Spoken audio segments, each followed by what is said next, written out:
원조 논란으로 유명해진 돈가스 집이 있습니다. 원래 유명했는데 원조 논란이 생기면서 더 유명해진 집입니다. 상호를 말을 하니까 조금 그렇기는 한데요. 바로 남산 돈가스라는 데예요. 혹시 들어보신 분 있는지 잘 모르겠습니다. 아니 도대체 무슨 일이 있었길래 돈가스 집에 원조 논란이 생겼다는 것일까요? 여러분, 사건의 발단은 이렇습니다. 1992년부터 남산에서 돈가스 집을 운영하던 A씨가 있었다라고 해요. 아주 장사가 잘 됐고 소문도 잘 났다고 합니다. 맛집이라고 소문났어요. 그런데 2011년경에 건물주가 계약을 연장해주지 않았어요. 그래서 A씨는 어쩔 수 없이 한 원래 자리에서 500m 정도 떨어진 곳에 가게를 이전해서 오픈했다라고 합니다. 근데 문제가 여기서 생겨요.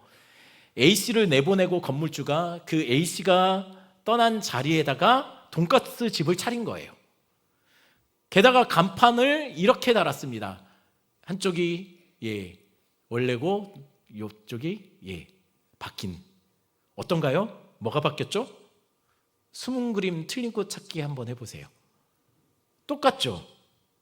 심지어는 1992년부터 장사한 곳이라고 간판에 그렇게 새겨놓았답니다. 실제로 건물주는 2011년부터 운영했음에도 1992년부터 장사한 것처럼 간판에 저렇게 새겨놓은 거예요. 그래서 사람들은요, A씨가 이전한 장소보다 원래 그 돈가스가 있었던 집이 원조인 줄 알고 더 사람들이 많이 몰려왔다라고 해요.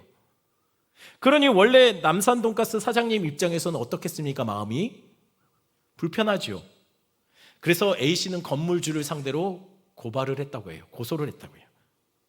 건물주는 자신을 갑질 건물주로 매도했다라고 명예훼손으로 또 맞고소를 합니다. A씨를. 그럼 판결은 어떻게 나왔을까요? 법원은 일단 건물주가 1992년부터 영업했다고 홍보했던 것은 허위 과장 광고라고 해서 시정 명령을 내렸어요. 그러면 원 주인이 A씨가 승소한 걸까요? 그런데 그렇지도 않은 것 같아요. 법원은 이런 결정도 내렸으니 승소도 패소도 아닌 것 같습니다. 어떤 결정이냐면 남산 돈가스라는 상호에서 남산은 지명이고 돈가스는 메뉴다. 그러니 남산 돈가스를 누군가 독점할 수 없다.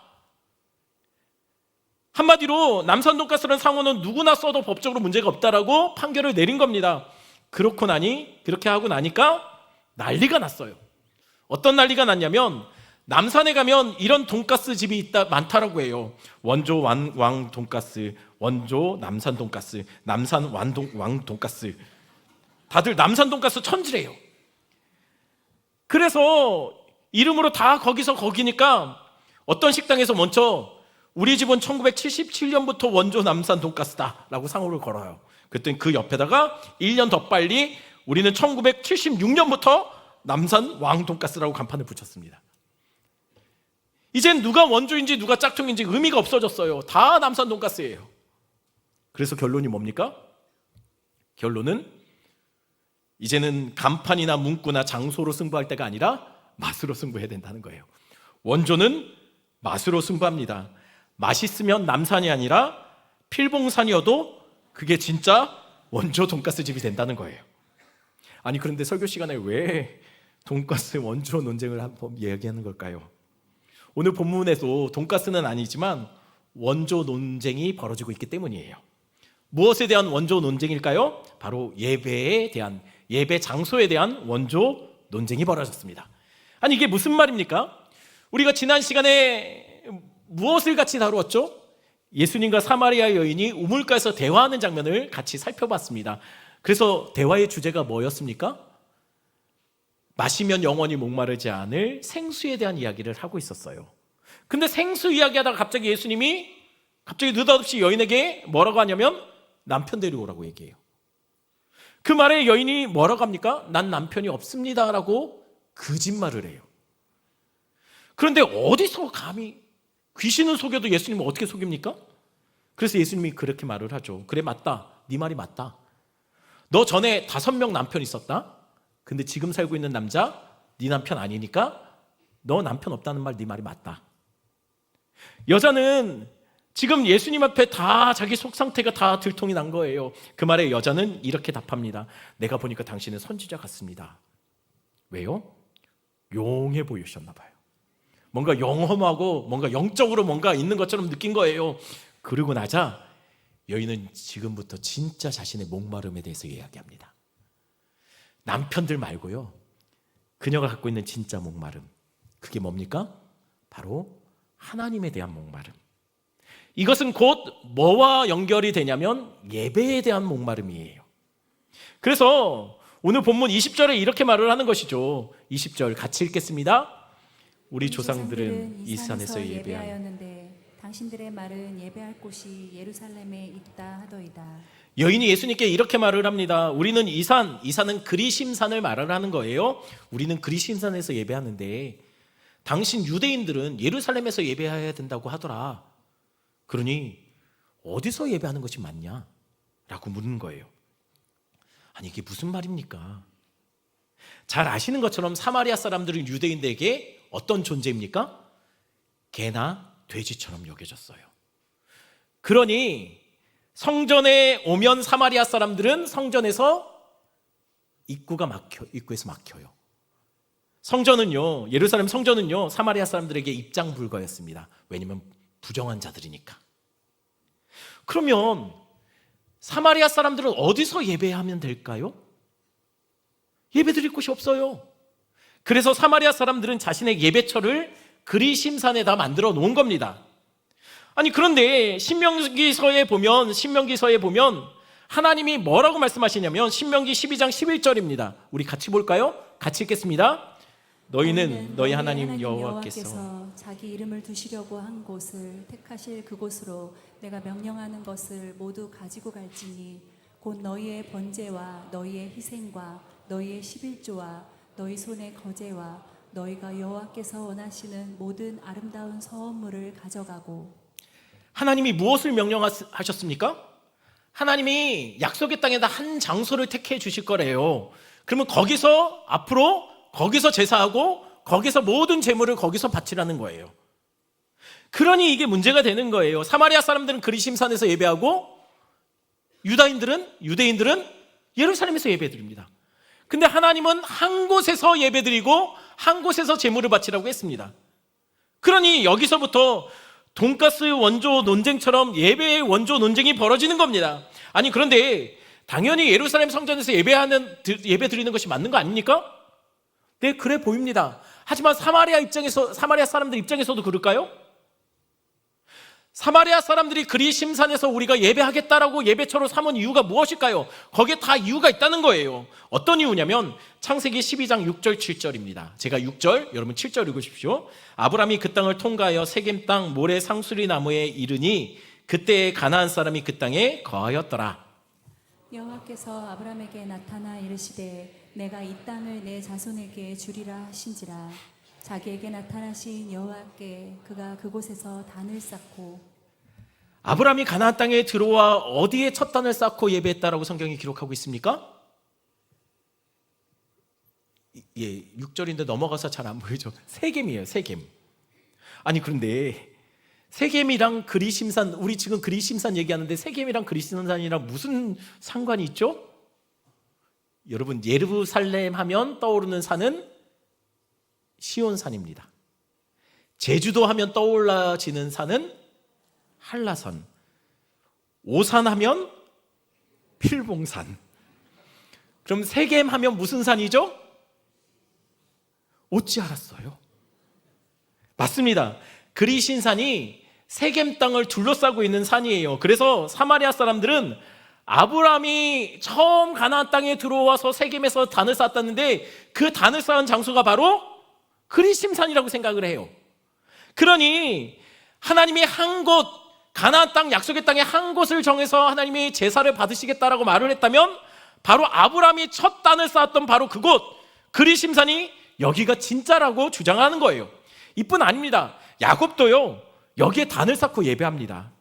전통적으로 이스라엘 선조들은 여기에 단을 쌓고 제사를 드려왔어요. 그러니 역사와 전통만 놓고 본다면 예루살렘보다는 그리심산이 훨씬 더 오래되었고 더 의미가 있는 장소라는 거예요. 아니 그러면 솔로몬이 성전을 지을 때 예루살렘이 아니라 그리심산에서 성전을 짓지. 그런데 성경은 그리심산을 공식 예배처로 인정하지 않는다는 것이 문제예요. 왜일까요?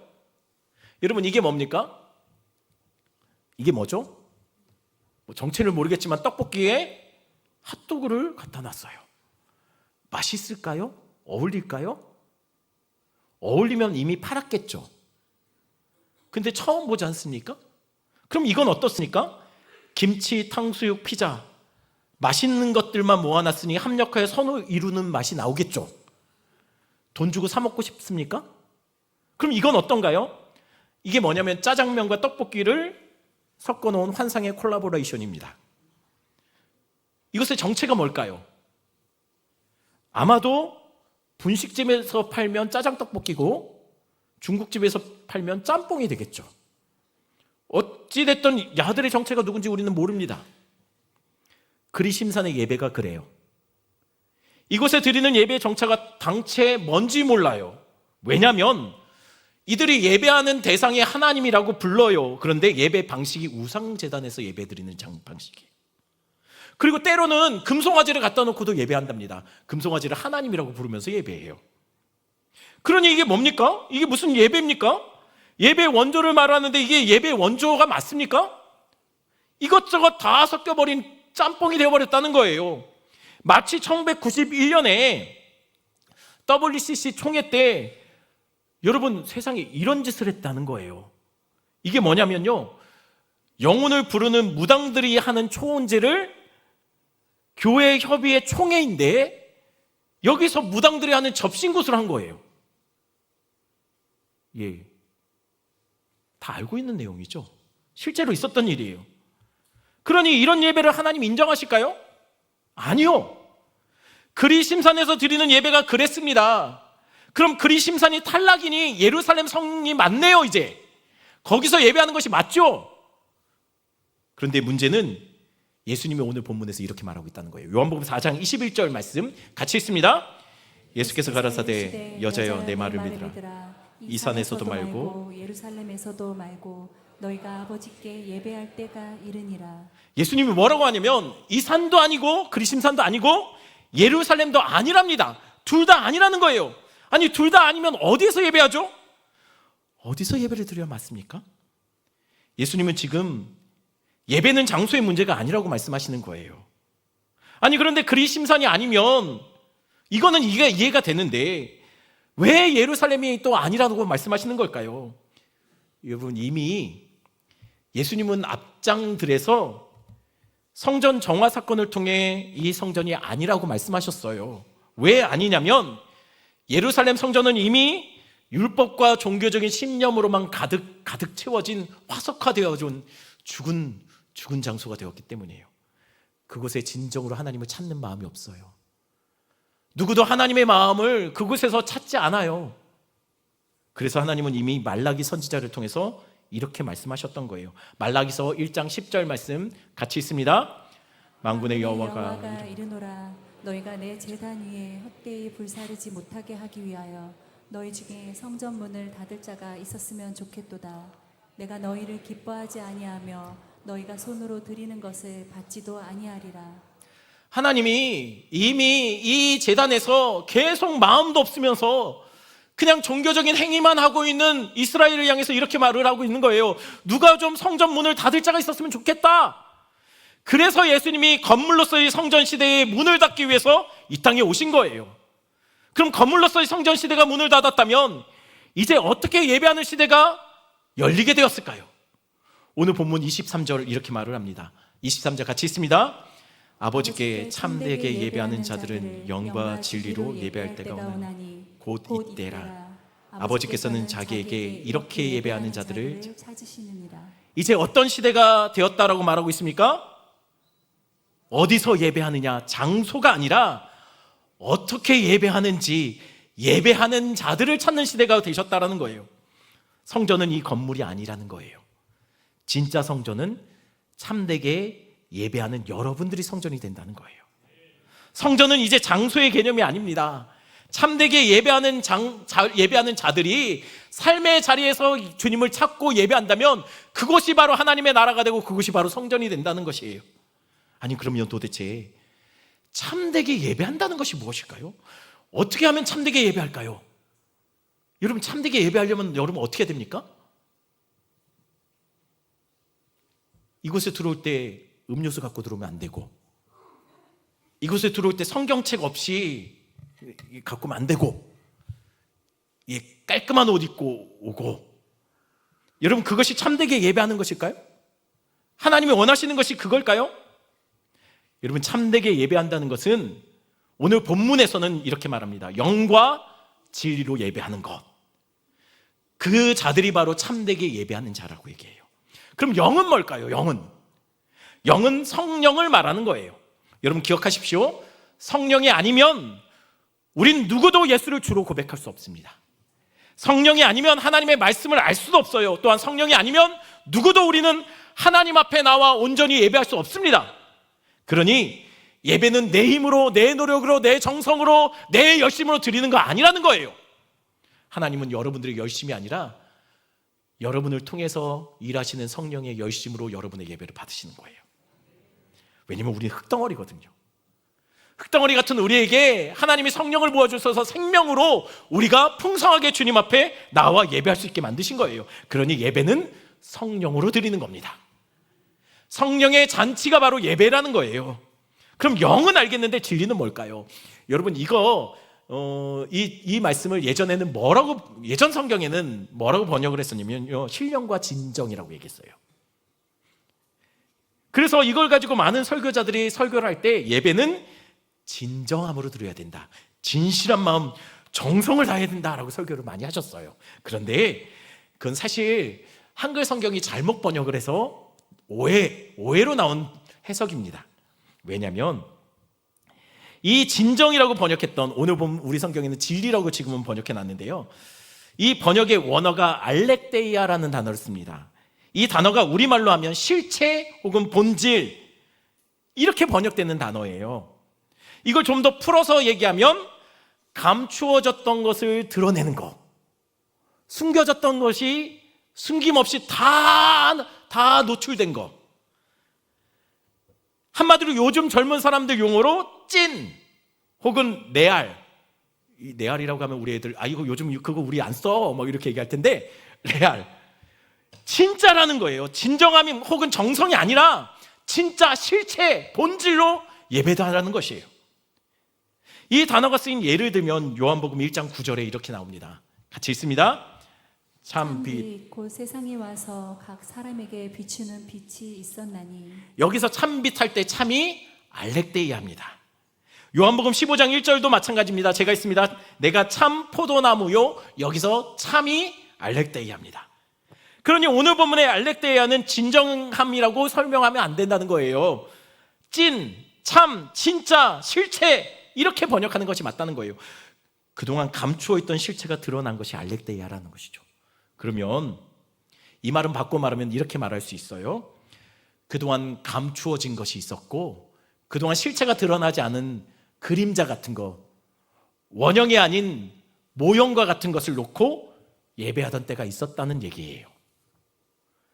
구약시대에 성도들은 진짜 실체를 놓고 예배한 것이 아니라 감추어진 것, 가려진 상태로, 모형으로, 그림자로 그것을 갖다 놓고 실제가 아닌 상태로 예배해 왔다는 것이에요. 그리고 그 감추인 상태로 드린 예배의 중심지가 어디냐면 바로 예루살렘 성전이라는 것이죠. 근데 예수님은 오늘 본문에 이렇게 말씀하고 있어요. 이젠 감추인 상태가 아니라, 그림자가 아니라, 모형이 아니라 영과 진짜로, 실체로, 본질로 예배할 때가 드디어 오게 되었다라고 얘기하고 있는 겁니다. 구약 때처럼 더 이상 감추어진 것이 아니고, 그림자가 아니고 진짜로 진짜의 것을 놓고 예배하는 그때가 드디어 오게 되었다라는 것을 선언하신 겁니다. 아니, 그렇다면 구약의 제사가 어땠길래 그게 그림자고 모형이고 감추어진 것이고 실체가 아니라고 얘기하는 것일까요? 여러분, 구약에서 예배를 어떻게 드렸죠? 구약에서 예배 드리려면, 제사 드리려면 일단 어디로 갑니까? 어디로 갑니까? 성전 혹은 성막으로 가야 했어요. 그런데 성전 혹은 성막으로 갈 때 그냥 가면 됩니까? 아니요. 반드시 준비해야 될 것이 있었습니다. 그건 뭐냐면 흠없는 제물이에요. 아니, 왜 흠없는 제물일까요? 왜냐하면 내가 흠이 있기 때문이에요. 다시 말하면 내가 죄인이어서 죄로 인해 흠이 있는 자가 되었기 때문에 우리는 감히 하나님 앞에 설 수 없는 자가 되었습니다. 아니, 죄가 있으면 왜 하나님 앞에 설 수 없을까요? 성경에 분명히 말하거든요. 죄의 삭은 사망이다. 누구도 죄를 가진 그 상태로 하나님 앞에 서면 죽임을 당할 수밖에 없다는 거예요. 그러니 우리는 하나님 앞에 설 수가 없어요. 아니, 그러면 성막은 뭐죠? 하나님이 성막을 주시면서 이렇게 말씀하셨습니다. 내가 여기서 너와 만나겠다고요. 성막의 별명이 그래서 회막입니다. 만남의 텐트예요. 하나님이 성막에서 그리고 성전에서 우리를 만나주신다고 약속했어요. 그런데 문제는 우리는 죄가 있어서 하나님을 만날 수 없다는 거예요. 그러니 어떻게 하면 좋을까요? 하나님은 우리를 만나시겠다고 하는데 우리는 하나님 앞에 설 수 없는 죄인입니다. 그래서 성막 혹은 성전에 갈 때 반드시 가져가야 될 것이 있었다는 거예요. 그게 바로 흠없는 제물입니다. 그래서 흠없는 제물의 용도가 뭘까요?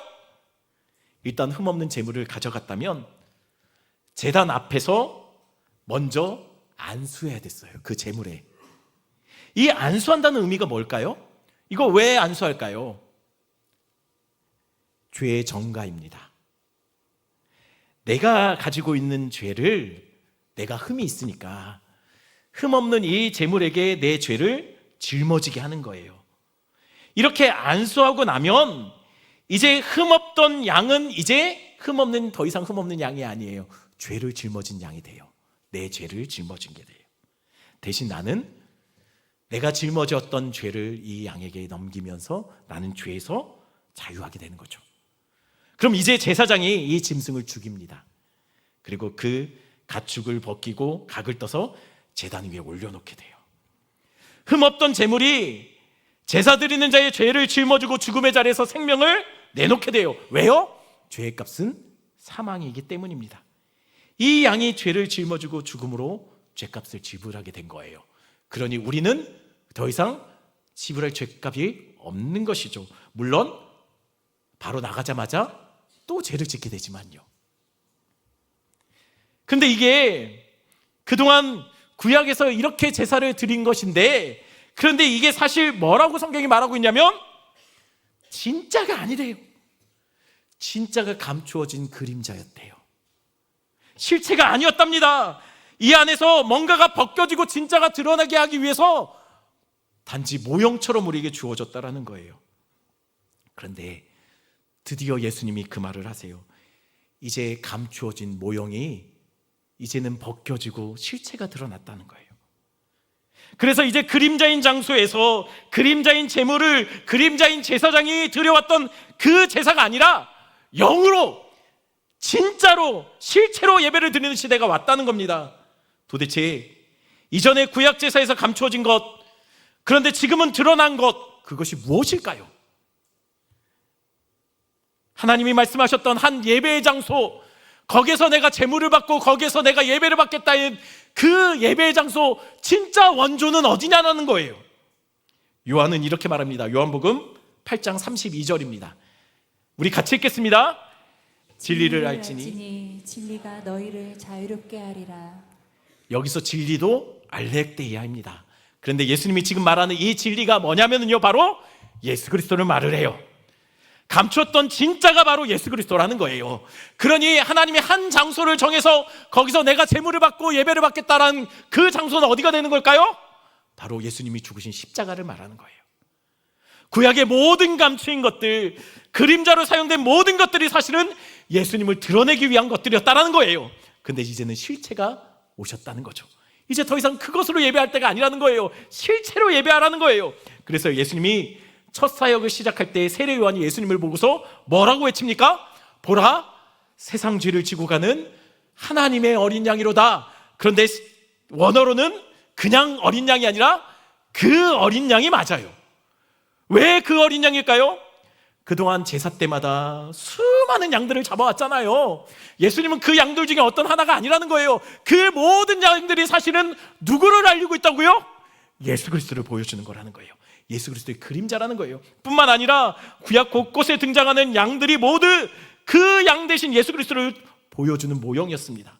그래서 세례 요한이 보라, 예수님이 바로 그 양이다. 구약에 등장했던 그 아브라함이 이삭 대신 바쳤던 그 양, 바로 우리 주님이다.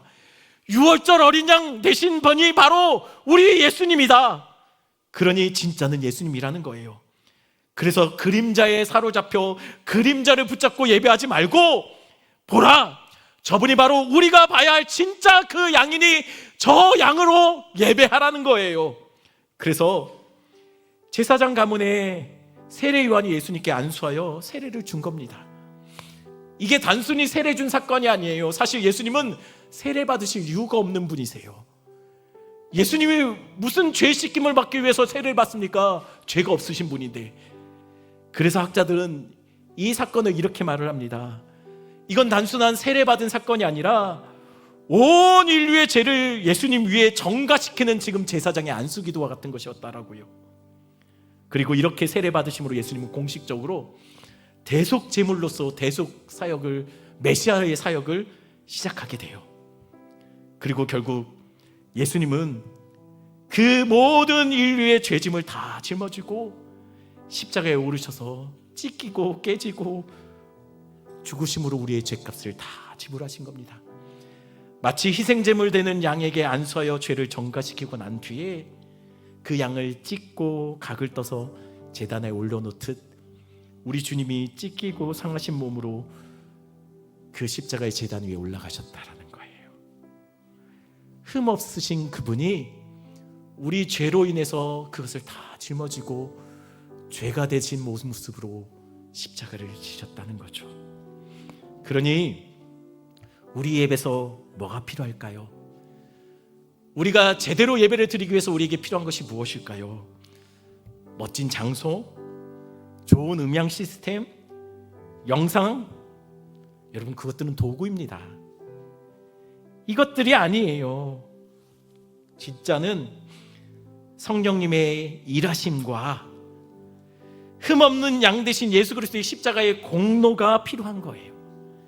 다른 것이 다 있어도 이 두 개 중에 하나가 빠지면 그건 예배가 아니에요. 다시 말해, 우리 예배는 성령님의 도움 없이는 드릴 수 없는 예배. 흠없는 어린 양 대신 예수 그리스도의 십자가 공로 아니면 우리는 감히 하나님 앞에 설 수 없는 죄인들이라는 거예요.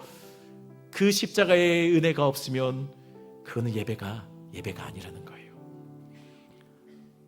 혹시 우리의 예배가 예수 그리스도의 그 십자가의 은혜 한 번도 언급 없이 드려지고 있는 예배라면 우리 예배는 예배가 아닙니다. 그러면 이미 예수 십자가로 우리의 죄값이 지불되었으니 우리는 주님 감사합니다. 아이고 우리 죄값을 감당해 주셨으니 감사합니다. 이렇게 예배하고 끝나면 되는 걸까요? 아닙니다. 여러분, 하나님이 우리에게 진짜 받기를 원하시는 것이 있어요. 하나님이 여러분에게 예배를 통해서 받기를 진짜 원하시는 게 있대요. 그게 뭘까요? 로마서 12장 1절입니다. 우리 같이 마지막으로 같이 읽겠습니다. 그러므로 형제들아, 내가 하나님의 모든 자비하심으로 너희를 권하노니 너희 몸을 하나님이 기뻐하시는 거룩한 산 제물로 드리라.